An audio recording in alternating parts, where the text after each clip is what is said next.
الكلاب، الفراخ، كلها حاجات عرفنا نتصاحب عليها ونستأنسها، وهي حيوانات جميلة وجدعة وطيبة مفيش كلام. بس هل يا ترى كل الحيوانات ينفع نصاحبها؟ اهلا بيكم في حلقة جديدة من كريبتو. من ساعة ما نزل الانسان على الارض وهو دوره الرئيسي التعمير، يبني عمارات، يزرع اراضي، اي حاجة في الاخر تكون نتيجتها هي العمار. وبديهي عشان تبني مجتمع لازم ترمي في اساس المجتمع ده علاقات كتيرة، علاقات بينك وبين اهلك، بين زمايلك، بين صحابك، او حتى علاقات مع الكائنات اللي حوالينا. وعشان كده كان لازم ولابد اننا نستأنس الكائنات اللي عايشة معانا في نفس الكوكب. والاستئناس ده باختصار هو علاقة طويلة الامد بتكون بين الانسان واي مخلوق تاني غير الانسان، والعلاقة دي لازم تستمر لسنين وسنين طويلة جدا. وفيها الانسان بيساعد الحيوان اللي عرف يستأنسه بحيث انه يوفر له الاكل والشرب والامان والحماية، وكمان يوفر له شريك الحياة. وفي المقابل الحيوان ده بيقدم فوايد بالهبل للإنسان. القطط مثلا بتحمينا من القوارض، الكلاب اهي بتحرسنا طول الوقت، الفراخ والطيور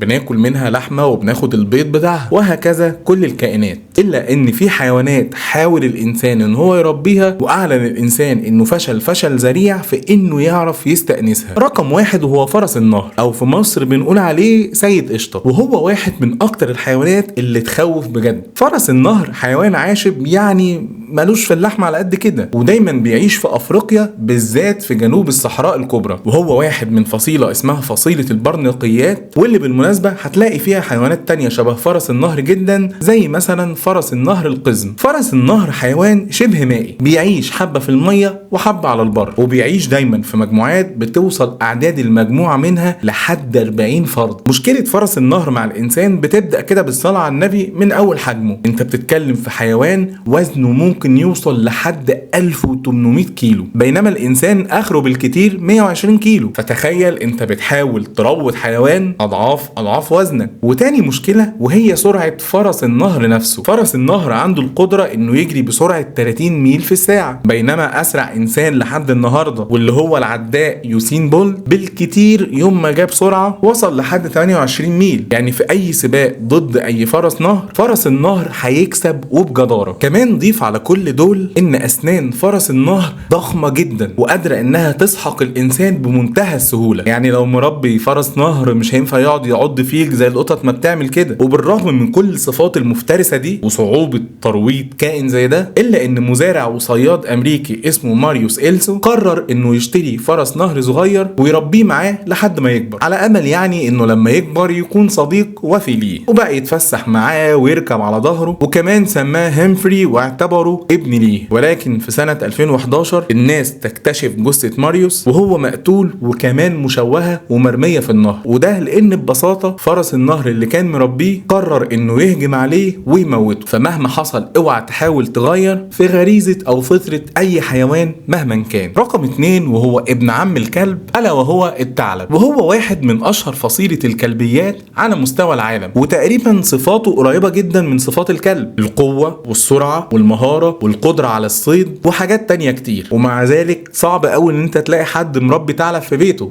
في ناس ممكن تعمل كده، ولكن اعدادهم بتكون بسيطة ويتعدى على الصوابع. بس يا ترى ليه الموضوع ده؟ واشمعنى الثعلب اللي ما نعرفش نربيه اصلا؟ مبدئيا كده الثعالب هي اصغر فرد في فصيلة الكلبيات من حيث الحجم، وبالرغم من ان شكلهم دايما بيكون لطيف وكيوت، الا ان تربيتهم امر صعب جدا، وده راجع لاسباب كتير. اولا ان الثعالب عندها كمية طاقة لا تتخيلها، طول الوقت عاوزين حاجة تستهلك الطاقة بتاعتهم دي، لدرجة انك لو ما عملتش اي حاجة ليهم تخلي طاقتهم تطلع فيها فما تستبعدش انهم يدمروا المكان من حواليهم. المهم ان هم يتلهوا في اي حاجة. وثانيا وهي مشكلة بتتعلق بالنظافة، الثعالب من اكتر الحيوانات اللي بتحب انها تحدد الاراضي بتاعتها وبتسيب ريحتها دايما في المكان، سواء بقى عن طريق البول او حك الارضية. المهم ريحتهم تفضل موجودة كنوع من انواع السيطرة على المكان. وللاسف الريحة دي بتكون قوية ومنفرة جدا، فوجود ثعلب في البيت كفيل يخلي اي حد يجري من مجرد بس بس الريحه. وتالت حاجه وهو الصوت العالي، لو جه موسم التزاوج والثعلب ملقاش الشريك المناسب ليه بيفضل يصرخ ويزعق بصوت عالي وقوي جدا، زعيق حتى البشر ما يقدروش يستحملوا الازعاج بتاعه. ورابعا وهي طريقه تفكير الثعلب نفسه، الكلب في تدريبه بيكون صعب ولكن مع الوقت يعني بيلين والدنيا بتمشي، عكس الثعلب اللي بيكون عنيد لابعد حد ومتعب ومرهق في عمليه تعليمه كافه المهارات. ونظرا لصعوبه تدريب الثعلب فممكن نطلق عليه لقب حيوان غير قابل للتدريب. واخر حاجه وهي اهم نقطه وهي ان الثعالب من اكتر الحيوانات اللي بتساعد في نقل داء الكلب، وهو مرض بيجي نتيجه فيروس منتقل من حيوانات زي الكلاب والثعالب، واللي لو اصاب انسان ممكن يخلص عليه لو ما تعالجش. فلو كنت يعني في يوم بتفكر حتى لمجرد الفكره ان انت تربي ثعلب فبنصحك ان انت تكنسل الفكره وتجيب لك قطه اسهل واوفر. رقم 3 وهو حيوان مش هيخطر على بالك الا وهو سمك القرش الابيض. بس هنا في سؤال،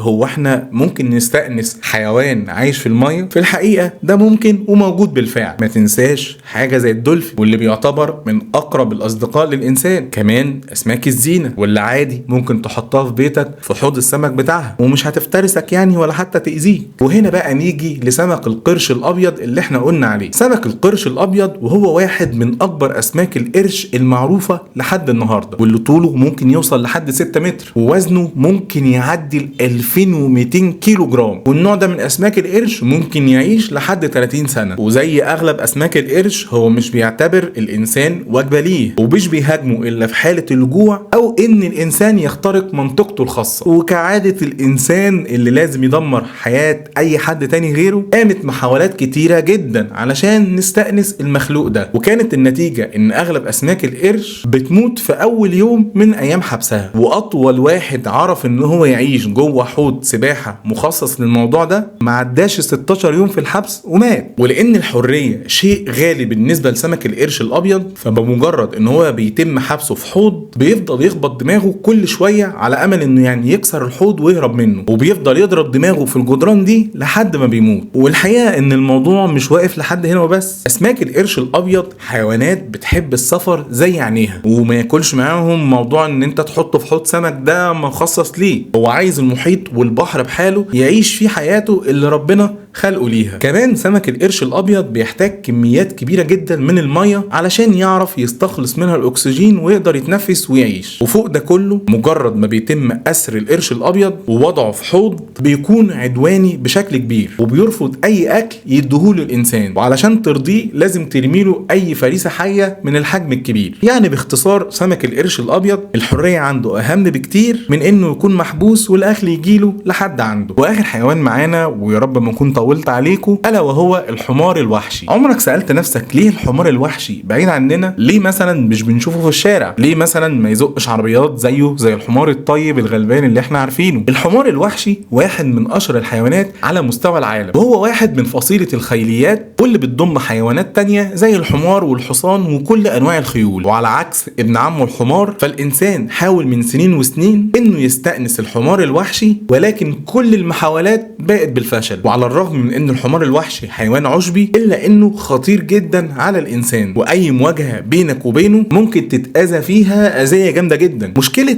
الحمار الوحشي بتتلخص في كام نقطه كده. الحمار الوحشي بيعيش اصلا في بيئات صعبه جدا، سواء كانت مناطق جبليه وعره او مناطق حاره شبه صحراويه، ففي كل الاحوال هو طول الوقت مهدد بالخطر، خصوصا انه بيعيش في اماكن ممكن تعيش فيها كائنات تانية زي الاسود والفهود، واللي الحمار الوحشي بالنسبه لها يعتبر فريسه كويسه وسهله. فتخيل بقى كائن زي ده في وسط كل الظروف الصعبه دي هيرضى ازاي ان انت تتحكم فيه؟ وثانيا ان الحمار الوحشي بسبب برضه بيئته الصعبه فمع مرور السنين اتعلم طرق دفاعيه قاسيه جدا، والركله بتاعته قويه جدا لدرجه انها كفيله تموت اسد. ولو للحظه بس الحمار الوحشي حس باي خطر فعمره ما هيتردد ان هو يدافع عن نفسه باي شكل. وثالثا ان الحمير الوحشيه بتعيش في جماعات وبتعمل تسلسلات هرميه بينها وبين بعض، وده علشان يحددوا نفوذ كل فرد داخل المجموعة، واي محاولة لتبديد الهرم ده كفيلة انها تخلي بين افراد المجموعة حرب دموية. الحمار الوحشي بيحب النظام وما يحبش اي حد يكعبلهوله تحت اي ظرف، وكعادة الانسان اللي ما بيسيبش اي حد في حاله، مجموعات من بريطانيا في الفترة الزمنية من القرن ال19 والقرن ال20 حاولوا الاف المرات ان هم يستأنسوا الحمار الوحشي، وطبعا فشلوا، وبالكتير قوي دربوهم ان هم يجروا العربيات. وبرضه في النهاية الحمير الوحشية رفضت الموضوع ده وفشلت عملية الاستئناس. يعني باختصار بيئة الحمار الوحشي كانت سبب اساسي ورئيسي في انه يكون حيوان غير مستأنس وعايش في الطبيعة اللي ربنا خلقه فيها. وبكده نكون خلصنا الفيديو. لو عجبك المحتوى قول لنا حابب نتكلم في ايه في الفيديو الجاي، واشوفكم على الف خير. سلام.